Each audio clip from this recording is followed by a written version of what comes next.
Hello everybody and welcome to my little corner of the internet. Today I wanted to share with you the sketches and paintings that I did during April this month. I decided I wanted to participate in Pleinairpril. I knew I wasn't going to be able to paint daily, definitely not outside on a daily basis, but I definitely wanted to embrace the spirit of Pleinairpril and participate as best as I could and use the excuse to get outside and to paint on the days that it was possible. And so I wanted to share what I actually managed to get done this year.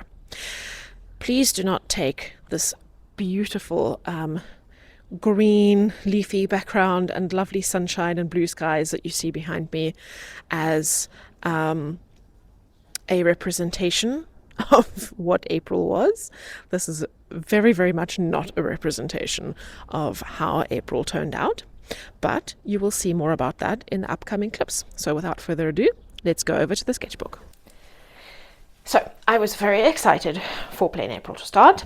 I got my kit ready and I was rearing to go, and April the 1st rolled round and it was almost as though the universe was playing an April Fool's joke on me, because April the 1st arrived grey, gloomy and pouring with rain.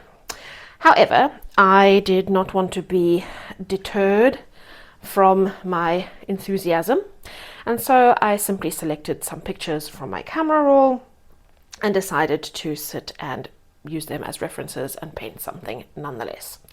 So the first painting that I did here was from a reference from a trip to Stavros in Greece that I did a few years ago. Funnily enough, it was also a slightly gloomy day that day on the beach, but yeah, I enjoyed painting from this reference. I did, in my enthusiasm, forget to leave the white areas open here at the edge of the water. I contemplated adding them in afterwards with white gouache, but was worried that I would end up actually just making more mess than anything else, and so I just decided to leave it as it is. I will try to insert the reference pictures up top here for the various paintings that I did. I'm sorry, I'm still working on my YouTube game here, and most days I got so absorbed in simply painting that I completely forgot to take actual video clips of the things that I was doing. But you learn as you go along. So the next painting that I did a few days later was still, unfortunately, during the rain. So I selected another picture from the same trip to Stavros. And here I quite liked the atmosphere of the painting. I was a little bit heavy-handed with the flowers. I wanted them to be a little bit brighter and to have a little bit more sort of glow to them. However, I went in and tried to add a little bit of dark color for depth in the center and the bottom areas of the flower before it was properly dried. It was still too wet, and so it all kind of bled a little bit and ended up becoming quite muddy. I also went into the buildings here and wanted to try and give a bit of a blue tone to the white building, and ended up with blue buildings. So yeah, but that's the point of the sketchbook, is also to learn from these things. And so those were the little details that I took away from these paintings. As you can see, I did make some notes for myself as well at the bottom of all of the paintings. Then we had a day that looked as though it was going to be nice weather, and so we headed out to Bankia. And in the metro on the way there, there was an elderly gentleman sitting opposite us, and he had a single daffodil that he was holding in front of his nose the whole way on the metro. And I thought it was rather sweet, and so I didn't have time to paint him. I sketched him with my Lamy Safari, which has got Lamy crystal ink in it, so it's not waterproof. And then I just went in with my little water brush afterwards to blend the ink and give it a bit of texture and value. And he was very sweet, and I rather enjoyed it. And then we got to Bankia, and I enthusiastically unpacked all of my paints and my supplies and started sketching and painting, and the clouds rolled in, the skies opened, and it started pouring. I tried very hard to keep going. I got wet, the painting got wet, my supplies got wet. I went and hid under some trees for a little bit, came out, tried again, gave up. We went to a restaurant and had something to eat, tried to paint a little bit there. The rain stopped, we came back outside, I tried some more, the rain started again. Yeah, it was quite a failure, to put it mildly. So unfortunately, this painting just was a total disaster. I really love the clouds in this corner.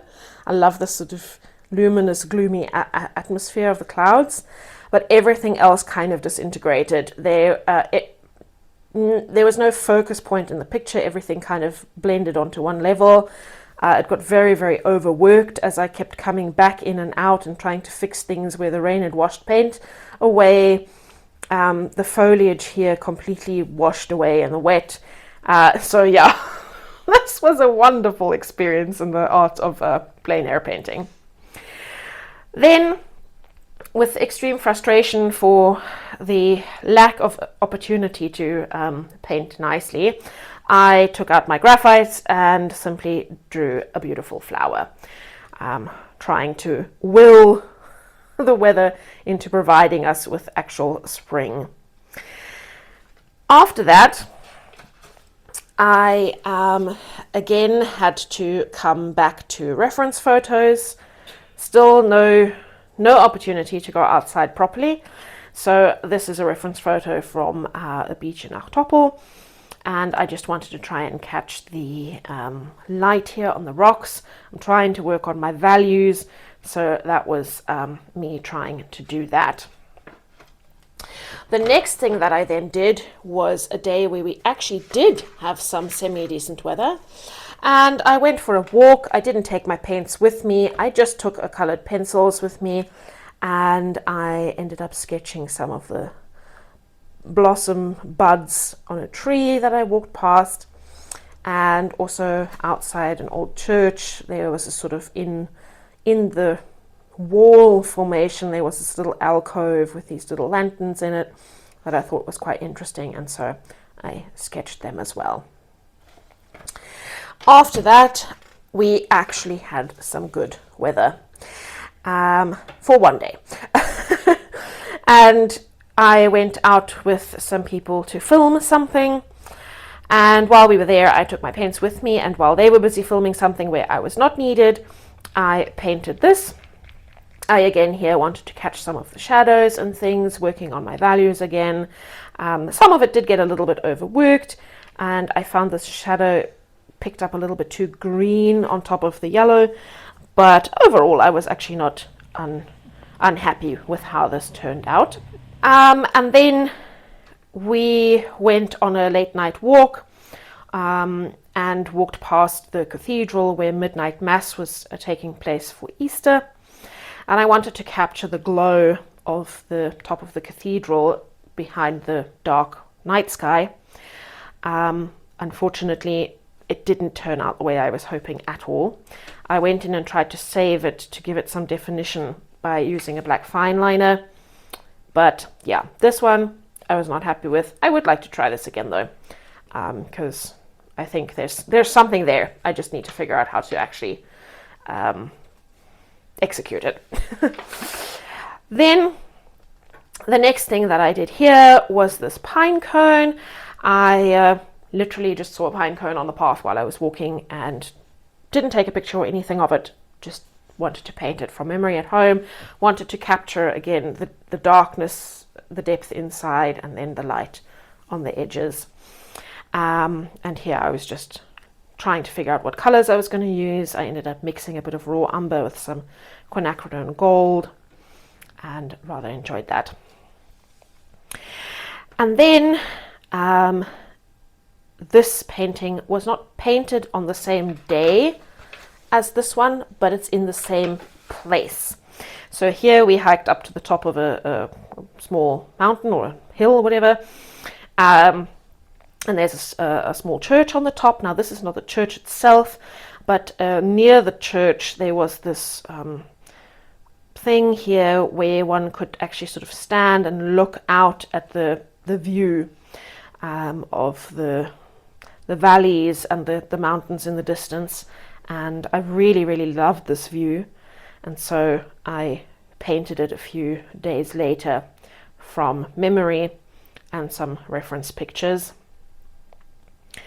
And I really like how this turned out. I really enjoyed this. I felt like I didn't overwork it. I managed to get most of it down fairly quickly, and yeah, I really like this one. Now, before I get to my last painting from Pleinairpril, for those of you who are curious about what supplies I used during this month for all of these paintings and sketches, I did film a little clip where I showed what was in my little kit, so I'm going to skip over to that now and have a quick look at that before we look at the last painting. So this is the little pouch that I carry my art kit in, just a handmade pouch, and I have a little owl pin on here that I got on a bird walk that I did with the local bird association here. And in my kit I have a little cloth to wipe off excess paint, etc.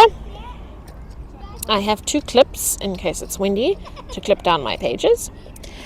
I have a water spritzer to activate my paints and fill up my water pot if needed.